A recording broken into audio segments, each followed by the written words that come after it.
into the Football Guys Fantasy Football Show. I'm Alfredo Brown, joined as always by Dave Kluge. And Dave, it's time to panic. Everyone freak out. Oh no. Because threat level midnight. Threat level midnight. Oh my God, it's happening. Week 1 in the books. And honestly, this is, to me, it's like the most fun time of year because I get to watch everybody freak out. And we do this every year, every single year. It's just nuts. And then by week 3, we're all relaxed. We're all okay. Everything's normal again. It's just fantasy football. Week 1 last year, I remember people just lighting Twitter on fire. Like, why is Jahmyr Gibbs not getting touches? Who is this David Montgomery guy? They drafted Gibbs in the top 10. Like, yeah, people freak out. And by the end of the season, Jahmyr Gibbs was a top 5 running back. Like, people just needed to pump the brakes week 1 and not get so panicked. I'll say this, man. I'm looking at last year's week 2 panic meter. And on our lowest level, we had Jahmyr Gibbs, Joe Burrow and the Bengals, Ooh, and Josh Allen. Maybe we should have been a little panicked about Joe Burrow. I mean, we didn't know the injury was going to come up, but Right. But like at some point they did get better, but Josh Allen finished as the quarterback 1. Yep. Jahmyr Gibbs got a lot better. We weren't as worried about DJ Moore. He ended up doing just fine. Justin Herbert was good for most of the year till the injury happened. The threat level midnights were the Falcons pass catchers, the Eagles running backs, Rashad Penny specifically, and the Jets passing attack. Hey, maybe we were, we freaked out over the appropriate things last year, I guess. Well, let's freak out again. Let's get things right. Let's kick this off, Dave. We are going to be looking at these various tiers, and this first tier, we're calling it the Keep Calm tier. All right, these are the things that you and I are not too worried about, but maybe like kind of worried about, but not really worried about.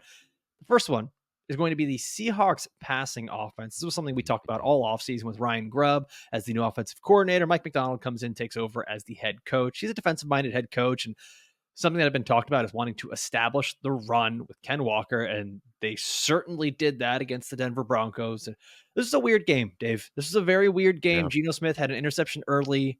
2 safeties happened for the Seahawks. Every time I red zone would go to that game, the Seahawks were backed up into their own red zone. It was just the weirdest thing. I'm not overly worried about this. I think we see this all the time where new offenses take time. We saw it last year with the Ravens. The NFL as an entirety struggled with passing in week 1.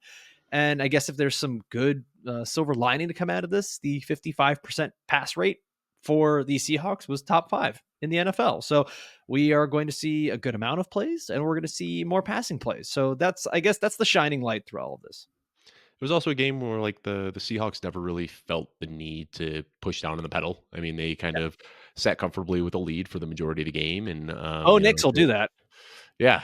So I'm not panicking yet, but if there's one thing to maybe mildly panic about, and I'm not trying to sound the alarms here. This is level 1. We're not all that scared, but I think we were all expecting like a change in usage for JSN, and he was still that very low A dot player. Not really getting downfield like we had hoped. And I pulled something yesterday, and take it with a grain of salt. PFF grades, everybody's got an opinion about him, but JSN was the lowest graded wide receiver yesterday. I mean, and not just out of the big 3, not just, behind Lockett and Metcalf, like Laviska Shenault and Dareke Young were graded as better receivers than JSN in this game. So again, not panicking. It's 1 week, but we didn't see a whole lot last year, and we didn't see a whole lot in week 1. There might be an opportunity to buy low on JSN if people are panicking a little bit. I think that the talent is still there, but I'd say, as a whole, on a scale of like 1 to 4, I'm a 1 with the Seahawks, but maybe I'm like a 2 with JSN. Yeah, I think that's fair. I think that's fair to be a little bit worried about JSN. I don't know that we necessarily have to just rope all these in together. I'm kind of in the mindset that if I'm going to be worried about JSN, I kind of need to be worried about DK Metcalf. I know they're not the exact same, but I don't think we've seen the real version of what this passing offense is going to be. I don't think we're going to have a lot of instances where Tyler Lockett leads the receiving room with 6 receptions. This was just an odd game. The 20 carries for Ken Walker, while super happy about that, I don't necessarily even expect to see that going forward. Like, this was just a weird game. We got a Zach Charbonnet receiving touchdown. There were things left and right that could have gone in very different directions. So I'm not too worried about the Seahawks passing offense. I do expect it to continue to get better. The offensive line for Seattle was really rough at the beginning of that game. They seemed to kind of pull it together. Everything got schemed a little bit differently. Geno was able to get out of the pocket a bit more, get rid of the ball a little bit faster. I didn't know he still had those legs on him. You saw that touchdown run. I Yeah. was like, dang, Geno. I didn't know he still had that in him. What? He's like 34, 35 years old. Like he's getting Hey, up there and hey, still looks good. 34 is not that old, My hamstring would Dave. explode if I attempted that run. That's all I'll say. Yeah, mine too. Sorry. It's just the truth. All right, before we move on here, I want to remind everybody you have multiple ways that you can enjoy this show here on YouTube. If you're watching, please take a second to like this video, comment down below with who you're panicking about, or maybe someone that we're not panicking enough about. And obviously, make sure you are subscribed to this channel because we're going to have these episodes coming out 4 times a week. And the video shows up before the audio comes out. So make sure that you are subscribed to the YouTube channel. And if you are an audio listener, please, after this episode, take a moment, leave a 5-star review on Apple or Spotify, and just let us know what you think of the show. It means a ton to us. And we're going to be here with you guys every single week through the rest of this fantasy season here to help you out. All right, Dave, let's go to our next storyline player team in this tier. Drake London. Drake London, the fear is that he will not be able to break out with Kirk Cousins. And this was the whole reason we were buying into it, was that there was going to be volume. The This royal is a we. guy. Yes, the royal we, not Dave. Dave does not buy into this, everyone. You're going to look so foolish when Drake London catches 15 balls next week. But yeah, it just was not good here in week 2. 3 targets for Drake London. And I get it. There wasn't really a lot for Kyle Pitts either. This Falcons offense, this is another instance of an offense that just looked very weird. Ray McCloud had more receptions, or excuse me, more targets than both Kyle Pitts and Drake London. That's not what I expect going forward. I'd say that, once again, silver lining was that Steelers defense is very good. So if we're going to say that there's a reason why something happened, Steelers defense is very good. Drake London did have a 100% route participation, which is always nice to see. And he was lining up all over the field, motioning around. This wasn't the same just static, ugly offense that we've seen in the past. But I will say, kind of like how you said with JSN and the Seahawks, I'm not as worried about Drake London.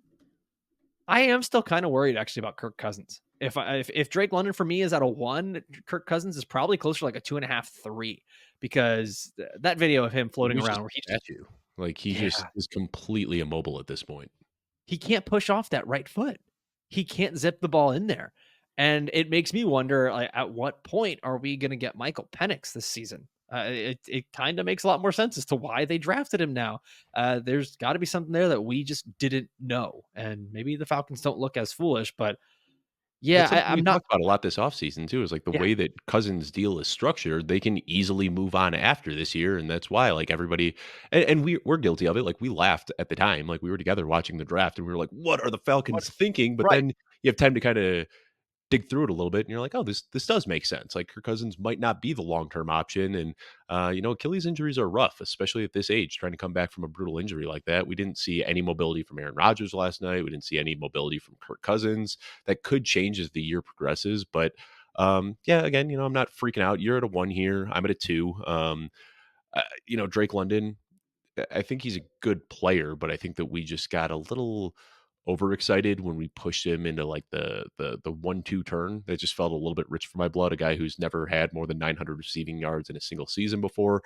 We know he's a good player. He's good at contested catches. He's good at moving the chains, but I don't know if he's going to have that ceiling that people had hoped for. When you're drafting a player that high at the 1-2 turn, you're hoping that they go for like 1,200 plus yards. And I don't know if that's something that we're going to see from Drake London. Kyle Pitts looks good. Bijan Robinson looks good. But like you said, just kind of a wonky game. I'm looking at it right now. Bijan Robinson and Ray McCloud accounted for 50% of the team's targets. And like we're sitting here talking about Drake London and Kyle Pitts being these dynamic weapons that they can use all over the field and should be heavily targeted, and they just weren't.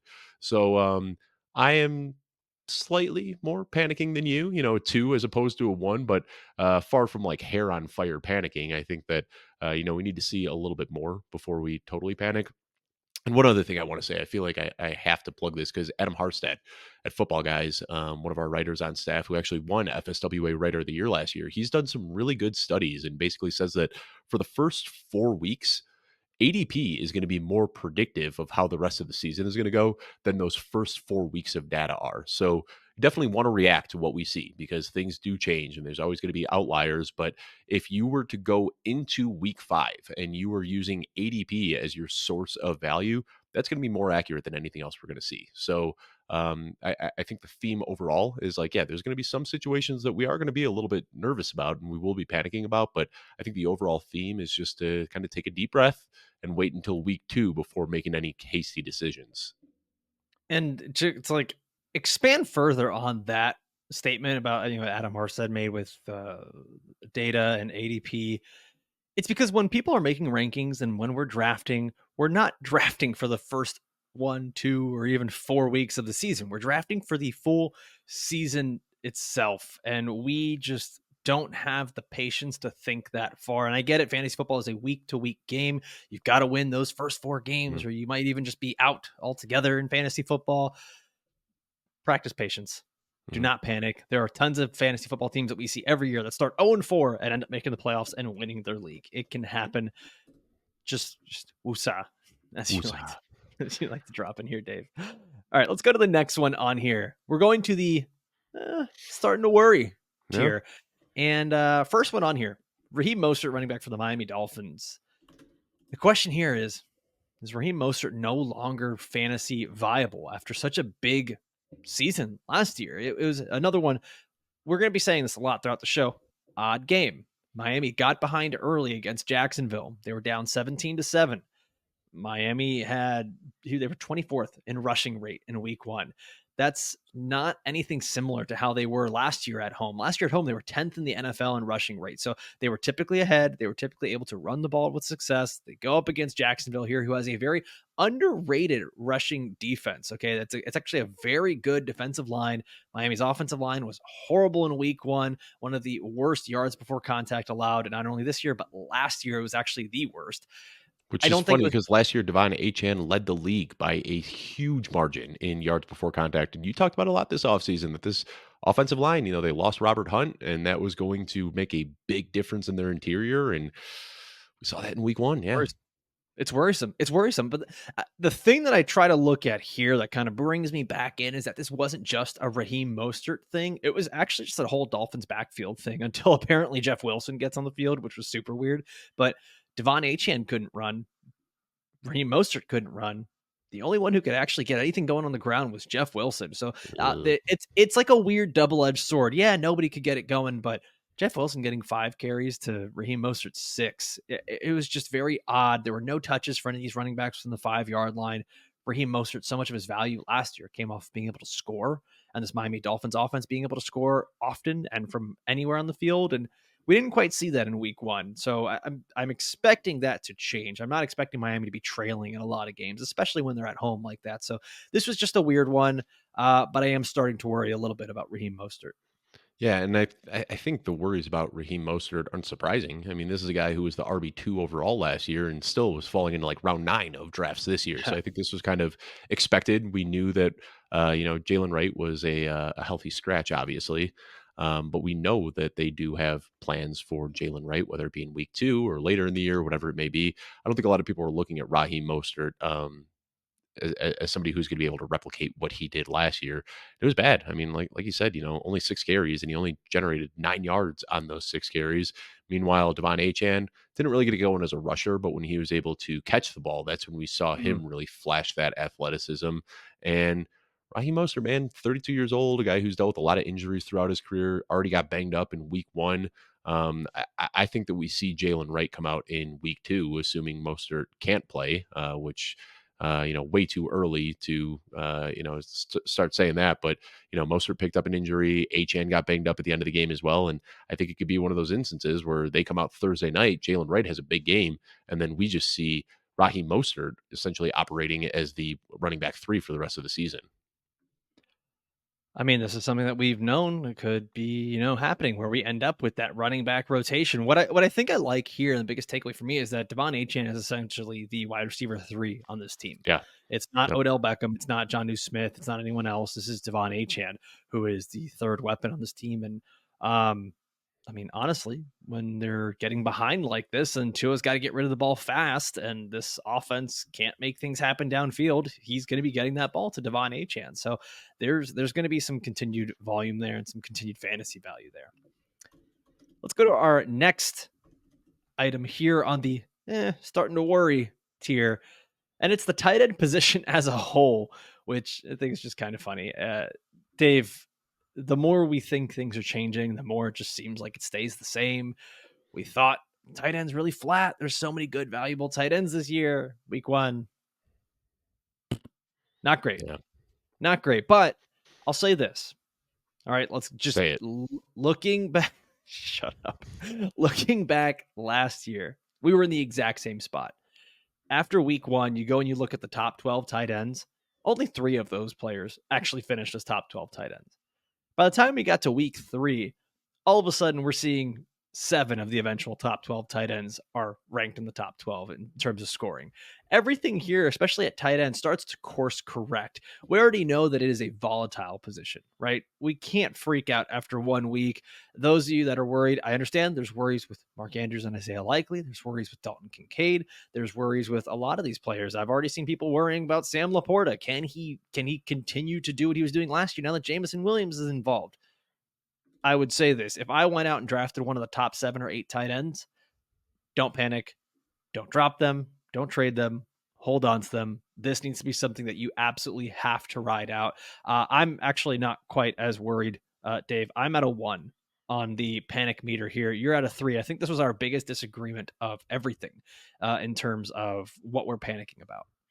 Yeah, I'm scared about this a little bit because we did think this year was going to be different, and it's just how do we fall for this trick every single year? This trap, I'm sorry, fall for this Tricky trap every trap. single year where we think that tight ends are going to be deep and the deepest the position's ever been. And like when we start working through projections in the off season, we start saying, well, this guy's going to be number 2 on the team, and this guy's going to be number 2 on the team, and then running backs and other wide receivers and these other guys climb the depth chart that we didn't expect. And that's why I'm starting to panic a little bit. I think the kind of saving grace with this situation is that you weren't getting killed by tight end ADP this year. You weren't drafting Travis Kelce and Mark Andrews in the second round. I mean, they were all kind of falling down the draft board a little bit. So the reality is that you probably took your tight end in round 4 to 6, where everybody else took their tight end. So it's not like you're at this huge disadvantage where you passed up on premium players in round 2 to get a tight end. But yeah, I mean, with the emergence of Isaiah Likely, Dallas Goedert being involved as well, seeing Zach Ertz, somebody who is available in almost every single league, just free to pick up off of waivers right now after being heavily involved in week 1. Colby Parkinson had a big game as well. We did pay up for a lot of these round 4, round 5, round 6 tight ends, when the reality is we probably would have been okay just waiting to see who pops up on waivers and stream the position. So I don't know. We'll talk about this going into next year, I'm sure, and we'll delude ourselves into thinking that the tight end position is deep. But the reality is, it's just the way tight ends are. Even the good, dominant, safe tight ends are going to give you dud weeks occasionally. It happens. Do we think Jawan Johnson is going to be a top 5 tight end? Do you think Foster Moreau is going to be a top 3 tight end? Both these guys on the Saints, the Derek Carr, Chigakonkwo. I don't think so. Anything's possible, sure. We got Noah Gray in the top 12. Yeah. Hayden Hurst, top 15. Jordan Akins. Like, these are names that we are not expecting to be that high. And as you go down the list, then you start to say, okay, Mark Andrews was tight end 29 in the week. Not expecting that to happen going forward. Dalton Kincaid, tight end 36 on the week. Oh, Not I hope expecting that that doesn't going happen forward. going forward. Jeez, that was. I'll quit right there. Evan Ingram, tight end 43. I mean, there's a lot here that you got to say is just not sustainable, whether it's from what we saw last year, from what was projected, just all the historical data that we've had with these tight ends. It's likely not going to happen. So I say I'm keeping this at a 1. Don't panic, everybody. Let's go to the next item here in the starting to worry tier. This is from last night. Christian McCaffrey ruled out of Monday Night Football in week 1, Dave. And there were, I know at the group chat, excuse me. I know at the group chat for my friends and my fantasy league was starting to say the injuries are catching up to CMC. The age is catching up. The workload is catching up. And I got to say, I'm slightly worried about it. It could be happening. And it may not just be that things are catching up to Christian McCaffrey, I don't want to be worried, but we haven't even started playing games, and we've had a lingering injury all throughout training camp. Talk about these guys being around the age 30 and how it's just tougher and tougher to go through their career when they have injuries. Christian McCaffrey's at 28 years old. Jordan Mason looked great last night. And if the Niners are in the business of trying to win a championship, Jordan Mason looked that good. I think you have to say, if you're Kyle Shanahan, we want to keep Christian McCaffrey healthy throughout the season. And if we can win with both of these guys getting touches, I think we might not see the normal Christian McCaffrey volume monster that we've seen in the past. So that's where I get worried. Not that Christian McCaffrey is actually wearing down, but I do get a little bit worried that he might not have the volume that we've seen in years past. Yeah, and I mean, he saw over 400 touches last year, and the history of running backs that are coming off 400 touches is pretty bleak. And that could be fluky, could be coincidence, but it's worth noting. And 28 is typically when we see running backs start to not fall off the age cliff, but maybe start their descent Trend down downward. the age mountain, perhaps. Yeah, I mean, it's concerning. Christian McCaffrey, this was what we thought was a pretty minor injury that popped up like a month ago, and here we are in week one, still not playing. And Adam Schefter said that he might not be playing in week two either. So I don't know if he aggravated this injury or what the case is, but we knew that drafting a 28-year-old running back with the first overall pick was a risky decision, but the upside made it so alluring that you couldn't really pass on it. I'm looking through where you kind of ranked these and where I ranked these, and maybe it's just my more anxious nature, but I am at a 3 here, you're at a 2 here, and there's a lot of these instances where I'm panicking a little bit more than you, and this is one of them where I'm a little bit concerned about McCaffrey. Yeah, you're a chicken, Dave. You're a nervous bird, like Jim Harbaugh likes to say. Yeah, I have a few of these here where I'm at a 1. I'm trying not to overreact to week 1 of news and of what happened here. The thing for me and like what makes me panic even slightly with Christian McCaffrey is that he could be losing volume, but this is a guy that can still be incredibly efficient with less volume. Might even be better with less volume. He can still score. This is a great offense. He's going to get used in the passing game a ton. That doesn't worry me too much. What I do want to ask is this, Dave. Jordan Mason is the guy who was phenomenal this past week.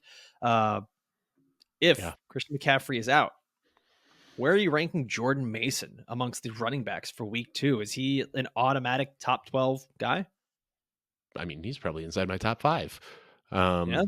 Yeah, I mean, we've seen it time and time again. It was funny. We kind of played a game yesterday in my group chat with my home friends. We said, name a running back who hasn't been good in Kyle Shanahan's system, and there's only one guy we could think of, Trey Sermon. I mean, everybody else who has had an opportunity in this offense has been great. Like you can go back to the Matt Breida days and the Jeff Wilson Jr. and Raheem Mostert and Elijah Mitchell. It doesn't matter who it is, and obviously, they get extra from Christian McCaffrey, like putting a wildly talented running back in that scheme.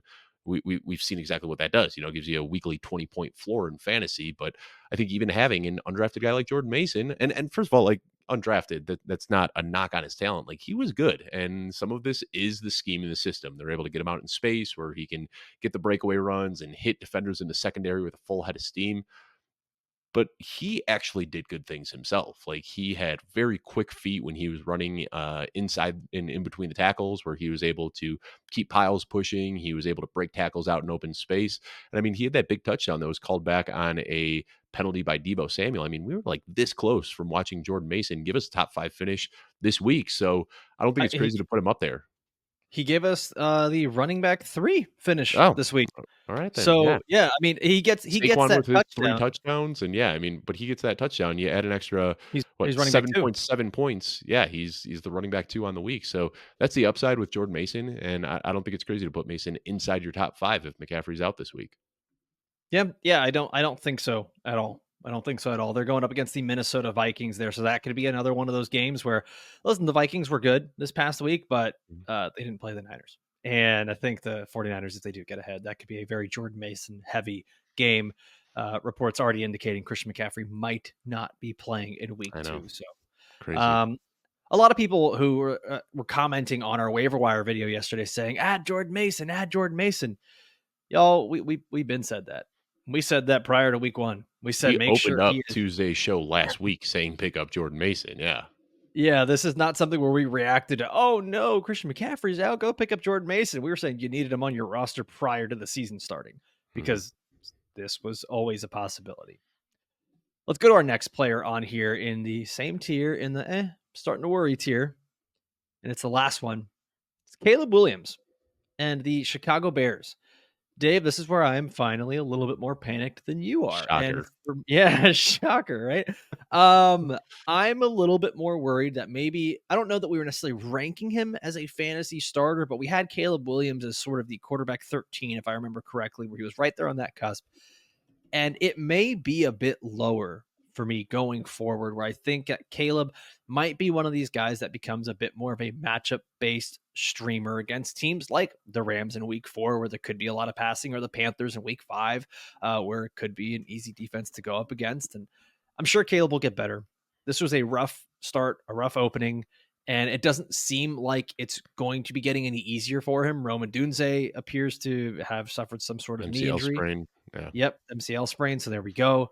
Keenan Keenan Allen, Allen, man, he's out here looking like a tight end. Like, it is not good for Keenan Allen. He looks slow and clunky and dropping not passes. He does not look good. not beating the allegations, cuz. Not Mhm. right now. Not right now. 11 targets, 4 But I gotta receptions say, for Keenan Allen. have you ever had Portillo's? I don't know if you've been to Chicago or not. Like, I understand going to Chicago and putting on a quick 15 pounds. Like, it's easy to do. Chicago's got some good food. Did you see the thing with Keenan Allen where he's actually going out Deep and dish writing pizzas. reviews for deep dish pizzas? That's nuts. That's nuts. Like, yeah, of course he gained weight, man. What are we doing? It So yeah, happens. I 4 mean, catches on I a I lost 30 pounds moving from Chicago to Colorado, so it goes both ways. But yeah, Keenan Allen, he left early in this game with potential heel injury. I know is something that we're looking at. Dave, have you heard any news on that? I know you're He our came Bears guy into the game questionable with that heel with that injury. heel injury. Okay, That concerns me, man. Like, he's just getting up there in age. Last year ended early with a hamstring injury. 2 years ago, season ended early with an injury. I think a lot of people get blinded by the early season production last year. But again, this is something that you and I talked about. He's an older guy, likely a 1 year band-aid. I don't think that they're going to want to make him a focal point of the offense, knowing that he's probably out of the picture next year. Meanwhile, DJ Moore, Roma Dunze, Cole Kmet, they're all under contract through the entirety of Caleb Williams' rookie contract. So I think that we see that flip at some point where Rome starts getting snaps ahead of Keenan Allen, but now Rome's dealing with an injury himself and could be out for a few weeks. So I was never really looking at Caleb Williams as a starting quarterback. I had him ranked at QB 13, which, puts him kind of right at that border. And that was trying to capture some of the upside. But what we saw last week was that the upside isn't there yet. That doesn't mean it can happen. And it doesn't mean he can't develop into a quarterback as the season progresses. But I think in most leagues, people who drafted Caleb probably drafted him alongside another quarterback, whether it was one of those safe late round veterans, or maybe they paired him up with an Anthony Richardson or another guy that they got earlier in the draft and took Caleb Williams as a QB2. I don't think there's any purpose to hold on to him at this point. In single quarterback leagues, you can always stream your guys off of waivers. We've got Baker Mayfield out here now, just spinning it in Tampa and looking great. There's going to be other options out there. So I think if you're rostering Caleb Williams, it's okay to cut him and pick up an Isaiah Likely or Jordan Mason or one of these other so guys, and knowing that you can address the quarterback situation later in the year. yeah, absolutely, absolutely. All right, let's go into our next tier. This tier is called "This Could Be Bad." And Dave, this is where you and I are in complete lockstep. On a scale of 1 to 4, we are both at a 3 for each of these storylines here. And first one is that Tyjae Spears and Chase Brown could be stuck as handcuff running backs this season, when I know a lot of zero RB drafters were picking them up, hoping there was going to be some good high receiving upside and more of a 1A, 1B split. Let's start with Tyjae Spears, Dave, Yeah. because Tony Pollard outtouched him in a big way, 16-4 in carries. Overall, they both had 4 targets, but Tony Pollard seemed to be the guy. And the defense for the Titans is very good. Will Levis is a very obvious liability in the passing game. It seems like if the Titans want to win games, they're going to have to slow things down and control the clock and not let Will Levis just run around chucking the ball deep. especially because it doesn't really look like they have much there in the passing game. Pollard looked good. Looked really Spears good. Looked Spears really good. has me worried that it's worrisome. This is essentially the same role he had last year with Derrick Henry being on the field. So I think you're on the same level as me when it comes to the panic here. Yeah, and I watched this game live, and then I went back and rewatched it, and I was just blown away by how good Tony Pollard looks, and that's something we talked about a lot last year. Is that tightrope procedure really affected him early in the season, but late in the year we were like, oh, there's the Tony Pollard Yeah. that we have grown to love over the years, and now he's a year and a half removed from that surgery, and he seems to have all of his burst and explosiveness back. I mean, you look at it, he outsnapped, out carried, out just about everything Tyjae Spears, and looked really good. 5.1 yards per attempt, 0.87 yards over rushing yards over expectation per attempt, 4.4 yards after contact per attempt. I mean, all of the efficiency metrics that I care about, Tony Pollard ranked very highly in week one, and he was essentially in a workhorse role. So yeah, I think Tyjae Spears is firmly kind of in that handcuff scenario, but I'll take it even a step further. I don't think it's just Tyjae Spears and Chase Brown. You know, there's a lot of guys that we've gotten excited about this offseason. Zach Charbonnet talking about his potential standalone value. Rico Dowdle talking about how he could have some splits. And Rico Dowdle, if you look at the end of the game, you know, he did have an even snap and touch share with Zeke Elliott, but it was all Zeke in the first half. And the only reason Dowdle came in is when the game was just completely over and they needed somebody to chew up the clock. Austin Eckler is another guy that we hope might have some standalone value as a receiving option, but it was just the Brian Robinson show. So we talked about this going into week one, that there were all these ambiguous backfields, and we'd hope that we'd get some answers coming out of week one. If there's one position that I'm willing to really start swinging players up and down rankings pretty dramatically after 1 week, it's at the running back position. And I think Yep. with some of these specific scenarios that I have talked about here, you know, in Seattle and Tennessee and Dallas and Cincinnati and Washington, I think we saw enough in week one that we know who to move up and who to move down going into week two. Dave, there's enough here with the Titans that worries me, and I want to give some stats to Like, you I to got prove totally off from the Titans, and I know you're that good. was the conversation, and then I'm like, "Oh, how about these 6 other teams?" That's very much a Dave thing to do. Very much. I'll steer us right back into Tony Pollard and the Titans and We Tyjae would be Spears and lost the without Titans. you, Alfredo. It's what I do. It's what I do.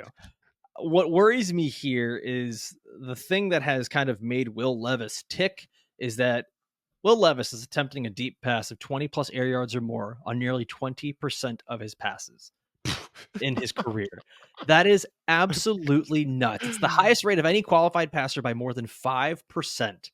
He is on an island just chucking the ball deep. And in this first game, what we see is Told that you, the Bears he's our Jay Cutler. He is Gen Z Jay really, Cutler. he really is. He really is just chugging mayonnaise. But the Bears generated pressure on 47.4% of Will Levis's dropbacks. It's the second highest pressure rate in a game over the last 3 seasons for the Chicago Bears. The offensive line for the Titans really, really worries me from a passing standpoint. But JC Latham and this offensive line was able to run block no problem. And that's what I think the identity is going to be for this team going forward. It's going to be a lot of Tony Pollard. And that's a guy that I think I'd be willing to buy in on him if maybe that manager's willing to move on from him, but I doubt they are. I think I'd be willing to make some moves. Maybe we talk about that in a future trade episode. And you know, like Let's my mindset in drafts is always like in these ambiguous situations, take the cheaper and younger running back. And I said it so many times this offseason, like I always want the cheaper, younger running back. But I just saw Tony Pollard. You know, there was so much talk about how they had overlapping skill sets, and I understand that. We saw the 1A and 1B on the depth chart, but Tony Pollard was so suppressed in cost that I was willing to pay up for him ahead of Tyjae Spears because there was only like a 1 round difference. And, you know, he just looked like such a better talent on Sunday. So Tony Pollard is probably, you know, I haven't fleshed out my final rankings for week 2 yet, but he's probably going to be inside my top 15. Yeah, I'm probably going to be close to that as well. Not going to lie. Let's talk about the other running back in this scenario where Chase Brown did not get the workload that we expected. Zach Moss got a really good workload for the Cincinnati Bengals, and it was not quite as big of a disparity like Pollard and Tyjae Spears were Pollard and Spears had a 4-to-1 opportunity ratio. And when I say that, that is the combination of targets and carries. Zach Moss had a 2-to-1 opportunity ratio versus Chase Brown here. And snaps. Yeah. He had twice as Yeah, many and snaps. That's a big snaps. Yeah. deal. Yeah. No, and it is. It is. I will say this, and this is the reason I kind of keep the light on for Chase Brown here. I've watched the film on Zach Moss. There were not a lot of great runs there. He did No. not look good on the ground, missed a lot of open running lanes. He dropped some very easy targets, one which he actually knocked up into the air and almost got picked off. And this was in a game where Joe Burrow didn't really get pressured a whole bunch. So these should have been very easy targets for him to reel in. And it just everything looked good on paper. But when I watched the game, I just still was not very impressed by Zach Moss. Chase Brown, I think there's still a future there for him. Zach Moss, it's going to look better in the fantasy score sheet because he had the 5-yard touchdown run. It was the only play inside the 5-yard line for the Cincinnati Bengals. But I'm not, I think more of my panic here is about Tyjae Spears than it is Chase Brown. Absolutely, yeah, and some of the other guys we mentioned as well that aren't Tyjae Spears or Chase Brown, but Rico Dowdle, Austin Eckler, panicking about those guys as well. And this is what Week 1 is all about: is trying to figure out how the usage is going to go in these ambiguous backfields. And we got some good data points in Week 1. So Chase Brown, I don't think you should drop him. I've had a lot of people in my replies on Twitter saying, "Hey, do I drop Chase Brown?" I don't think so because he still has the contingent upside. This was also a game where T. Higgins was out and Jamar Chase was limited, so we didn't really see the Bengals, doing what the Bengals typically do. So I kind of want to wait and see. Maybe once Higgins is back out there, once Chase is there, a few weeks into the season, then we can start to see some of these inefficiencies from Zach Moss start to reel his workload back a little bit. So there's still a lot of football left to play. I'm not recommending dropping any of these guys for now, but definitely not putting Chase Brown, Tyjae Spears, Rico Dowdle, Austin Eckler, Zach Charbonnet, all of these guys that we talked about. If the RB1 is healthy, we can't look at any of these guys as anything more than bench stashes. Any hopes of being potential weekly flex options or RB2s, we can kind of throw that out the window after this. Yeah. Yeah. I think they're both very high upside handcuffs. I don't think Tyjae can take the job from Pollard. I do think Chase Brown can take the job from Zach Moss if this continues on. Sorry to just keep shoehorning Rico Dowdle into that conversation, but I I know think he you love it belongs as well. Yep. I mean, yeah. Let's see where the season goes, right? Like, I'm not expecting a full season of Zeke being able to produce. This was another guy who he got the touchdown, but didn't look awesome. But going into Let's go. halftime, he was out touching Dowdle 10-2, and Dowdle got a lot of late, second half touches. But it does look like Zeke is going to be the RB1 in most instances. For now. For now. For Let's now, see where it goes. Let's see where it Dalvin goes. Cook could pop up at any moment. God, what a nightmare that would be. All right, let's go to our next one here in the this could be bad tier. Yeah, Guys, the generational rookies, Marvin Harrison Jr., Malik Nabers, these wide receivers, we have to ask, are they going to be fantasy disappointments? Marvin Harrison Jr. was another guy who was getting steamed up into that round 1, round 2 turn for fantasy drafters. Malik Nabers was going up near the 3rd and 4th round. Fantasy managers were expecting these guys to be one of the top 2 or 4 best players in their team. And right now, it's looking a little bleak. Let's start with Marvin Harrison Jr. here, Dave. This game, another one, odd game. A very odd game. This was one of these where wind was a major factor, which, I mean, you can't really tell when you watch it on TV, but Kyler and Josh Allen were both looking pretty shallow on all of their pass attempts here. And to give you just some context, Kyler Murray completed just 1 of 5 attempts over 10 air yards in week 1. The ball was not going downfield, folks. And when it did, there was no completion. Now, was that a Marvin Harrison thing? Was that a Kyler thing? Was that a weather thing? A lot of it had to do with the fact that the Bills were bracketing Marvin Harrison Jr. There was a lot of safety help over the top covering Marvin Harrison Jr. I'll say this, he weirdly didn't look very fast. Not that he was a burner in college, but he just kind of looked a little he looked like he was awkward. jogging. It was weird. Yeah. It was just an odd look. I don't know if like he kind of knew he was just running cardio on a lot of these routes and clearing out. There was just some weirdness there. I think it's going to get better for Marvin Harrison and the Cardinals, but I do think we really do need to take note of how much James Conner was being used in the passing game. how much we laughed, but Greg Dortch getting used in that passing game. Trey McBride continued to be used in the passing game. There was a lot going on here with the Cardinals where it may not just be this thing where Marvin Harrison Jr.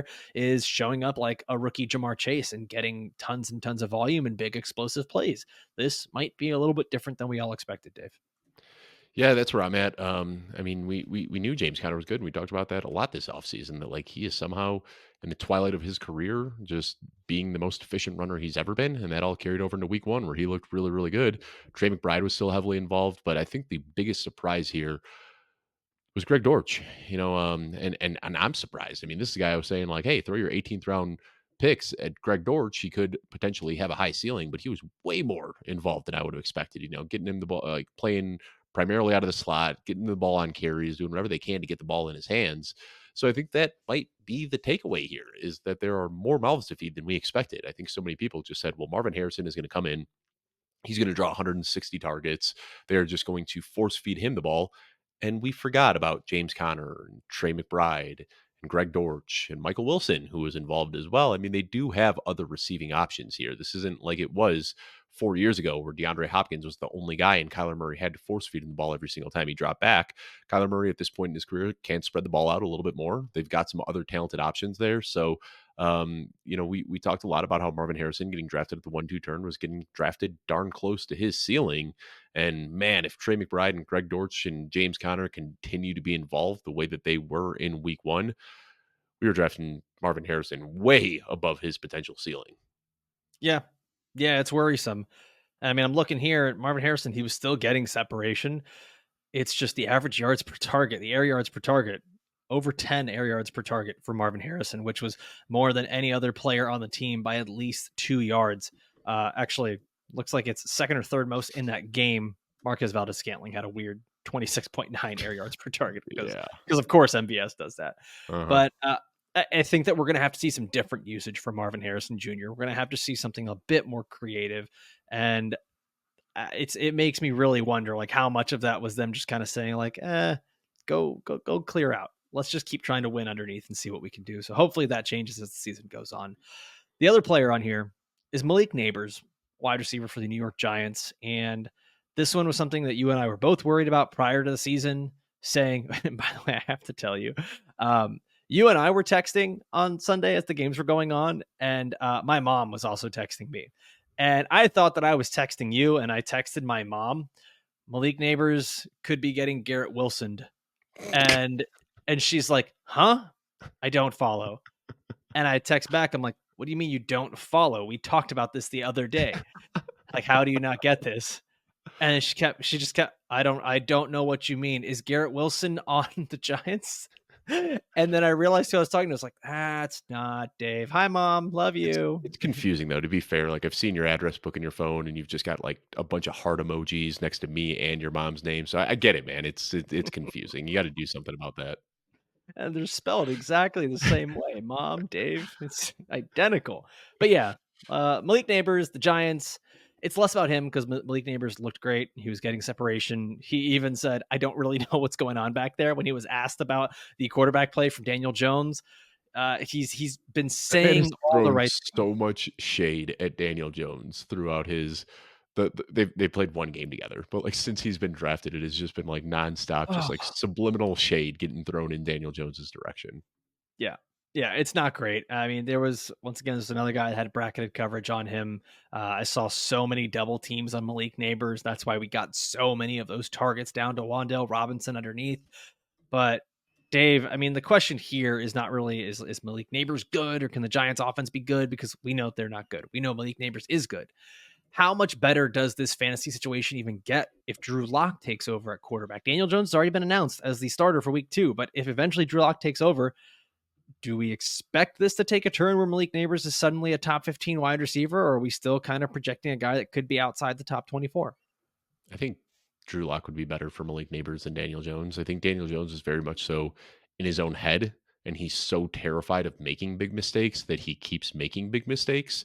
Where I think Drew Lock is just going to have a layer of effort to his game, where he's just going to go out there and just chuck the ball downfield to his best playmakers, who are Malik Nabers, or is Malik Nabers. So I'm definitely concerned about Malik Nabers.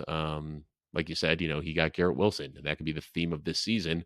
Of course, in like best ball, you're not too concerned because he has the ability to take any ball to the house. I've said this time and time again about Malik Nabers. Anytime he touches the ball, regardless of where he gets the ball, who's covering him, he can turn any play into a touchdown. But he's not even getting the looks, and that's what's concerning right now. And again, just to completely bogart this talking point that we have, I'll throw Roman Dunze in here as well, like another guy who's drafted top 10 in the NFL draft that we had high expectations for. And the only catch he had on Sunday was on a ball that was intended for Keenan Allen, was batted up in the air, and Roman Dunze came down with. So all of these receivers, Marvin Harrison, Malik Nabers, Roman Dunze, guys who were drafted top 10 in the NFL draft that we had huge expectations for, were all kind of letdowns in week one. And we know that it takes time for rookies to warm up, but you start looking at the team situations, the quarterback play, the target competition in all three of these scenarios. And yeah, it's reasonable to start panicking a little bit. I mean, we say not to panic too much, but like we saw last year, there are some of these instances where you can read the tea leaves early. You can read them in week one and week two, where maybe these guys just aren't going to take off the way we wanted. And boy, I'll say this next year could not be more obvious because this is the threat level midnight tier, Dave, Oh where boy. it is honestly just horrifying for fantasy, for regular NFL football, real life, all of it. It's rough. Let's start this off with Deshaun Watson, quarterback for the Cleveland Browns for now. He looks like he's done. He's so bad. He's toast. He's toast. Like it's Uh, it's over. It's Jover for Deshaun Watson. This was a guy who, Dave, he only completed 3 passes beyond 10 yards. yeah. This was a really, really bad performance when he was getting pressured. It just looked awful. Everything from his feet to his throwing motion to his accuracy, it was just abysmal. Sacked 6 times on 56 dropbacks. It was not a good day for him. When he was under pressure, Watson went 5 of 17 for 22 yards. This was just, I don't think he has it anymore. I don't think he has it anymore. I don't even think it's a confidence thing because this is a guy that we've seen has plenty of confidence. I just don't think he has it.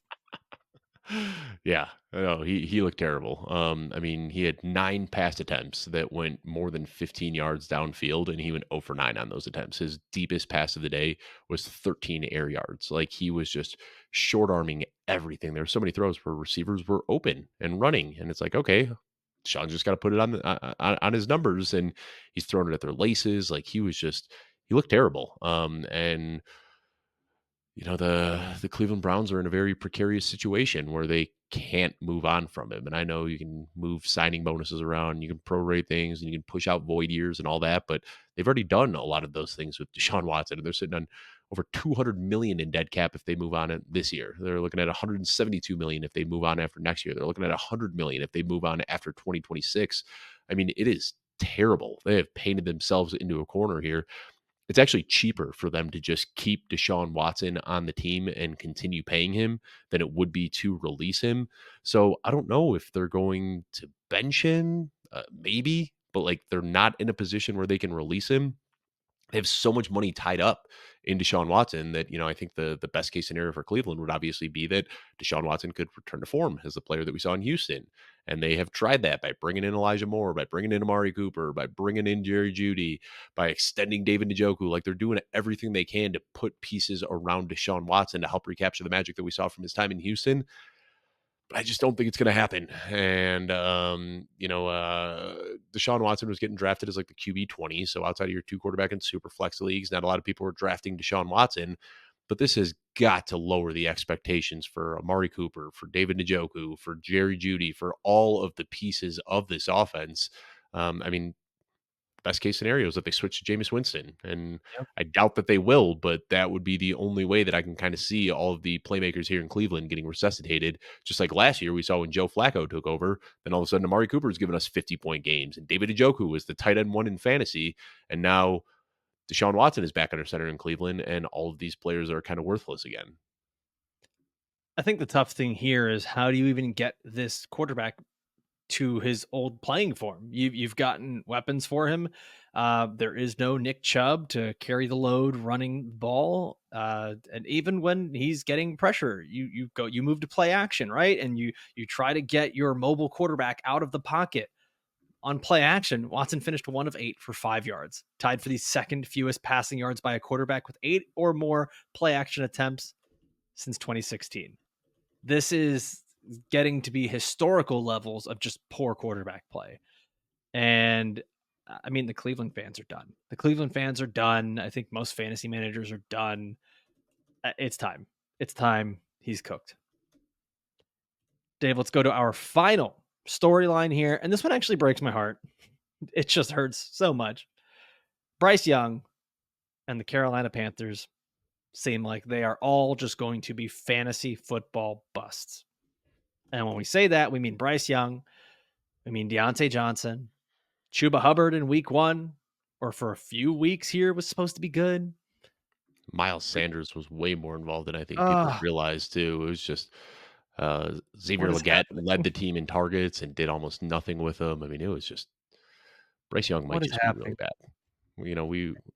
Even Dave Canales can't fix Bryce Young. Apparently, everybody has their limitations. Everyone has their limitations. Yeah, I mean, this was supposed to be a pass-heavy game script. They were trailing the entire game. And even in a pass-heavy game script, you can't get targets to your best player who you have claimed that you have built this offense around. Diontae Johnson, you get him 6 targets. I mean, when you have the chance to get Jonathan Mingo 5 targets, you got to take it. Am I right? When you have the chance, I am proud of them for at least trying to spread the ball around. Sure, whatever, man. Like, just, you're losing. Get the ball to your best players. It's this novel concept that the best teams do. Get the ball to your best players. And Bryce Young looked, if we're talking about Deshaun Watson looked terrible against pressure, Bryce Young looked also very, very bad against pressure. The ball placement was bad. Every single time there was a rusher, which honestly, a lot of it was intentional. The way that the Panthers were blocking and the way they were setting things up was for Bryce Young to have a free rusher coming at him. And nearly every single time, he did not make the right decision or he couldn't get the ball to the right spot. He just poops his pants whenever there's a blitzer.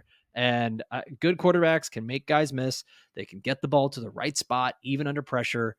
We're just not seeing it from Bryce Young. I don't know if there's anything here that's going to fix it because the offensive line actually graded out pretty good in this first game. There was just a lot here that was intentional and just did not work for him. I think he threw an interception on his very first pass of the game and then threw an interception on his very second pass of the second half. This was just a quarterback. I think mentally he might, like, his confidence might be shot at this point, Dave. I don't know if he's going to be able to put it together with this team. That could be it. It could be a confidence thing. It could just be that he's really bad at football. That's possible. You look at the playmakers that he had in Alabama, and it's kind of it's very similar to Justin Fields when he was at Ohio State, where you can look at him in college and you say like, "Wow, this guy is good," and then a few years of hindsight, you look back at who he was throwing to and say, "Oh, maybe it was just the receivers that made him look really good." And maybe we can do the same thing with Bryce Young now. Kind of look back at who he was playing with and say, maybe it was the receivers more than it was Bryce Young. I mean, don't get me wrong; like he did have some good moments on his film in Alabama.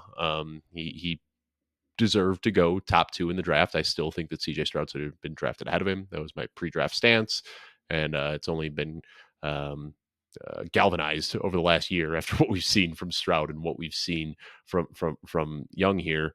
But it's absolutely concerning. And I do my weekly 3 up, 3 down article. Alfredo, I'm sure you've read that one in the past, where every single week in season I read about 3 players trending up and 3 players trending down. And this week I did my 3 up, and then I started doing my 3 down, and one of my 3 down players, I just lumped them all together. I said the Denver Broncos, the Carolina Panthers, and the New York Giants, 3 teams that we've talked about on this show. And it was just terrible. And, we talked about wanting to target good offenses in the offseason in our drafts. And, you look at it like, I talked about Courtland Sutton as being a guy that I wanted to start last week. And I said, he could be in this Marquez Colston, Michael Thomas role that we've seen in Sean Payton's offense. And he was running those easy routes across the middle of the field, pulled 12 targets, and he caught 4 of them for 38 yards because Bo Nix is terrible. So you want to avoid the Denver Broncos, the New York Giants. Daniel Jones was out there slinging the ball, 42 pass attempts. Well, he threw more touchdowns to the opponent than he threw to his own players. I mean, it's just like, just you want to avoid these bad offenses. And like, if you look at the Carolina Panthers, like they rush the ball 20 times. You'd think that Chuba Hubbard, if a team's rushing the ball 20 times, you'd think that Chuba Hubbard would have some silver lining in his game, but he didn't. Touches were split up, and the team averaged 2.9 yards per carry. And Diontae Johnson was out there pulling targets, but he only got 19 receiving yards. So, basically what I'm saying, long way of talking about it, but I'm scared of a few offenses, and Carolina is definitely atop that list, but it's Carolina, Denver, the Giants. These are offenses that if I have any pieces of, I'm probably just benching them until I have reason not to. So the TLDR of that is that Bryce Young is cheeks, and we're not playing any of the Carolina Panthers. There you go. Yeah. There we go. Well, Dave, we got another good show here. We are going to be back again tomorrow with our trade targets. It's okay. It was an okay show. Okay. You say good. I'll give it I'm not panicking. I'm not panicking about this show just yet. Not panicking just yet. Maybe next week. I'm starting to worry. Midnight at this point. Once you get like 40 plus minutes into the show, it's always threat level midnight. It's just, let's say I'm going to say cheeks again. There we go. We're going to be back again tomorrow with our trade targets. We're back again on Thursday with our starts, sits, and streamers. Got to really emphasize the way I'm pronouncing that. And Dave, maybe next week we do some more positive stuff. But this was fun. For myself, for Dave Kluge, I want to thank you guys for watching and listening all the way through. We'll see you again next time. Adios.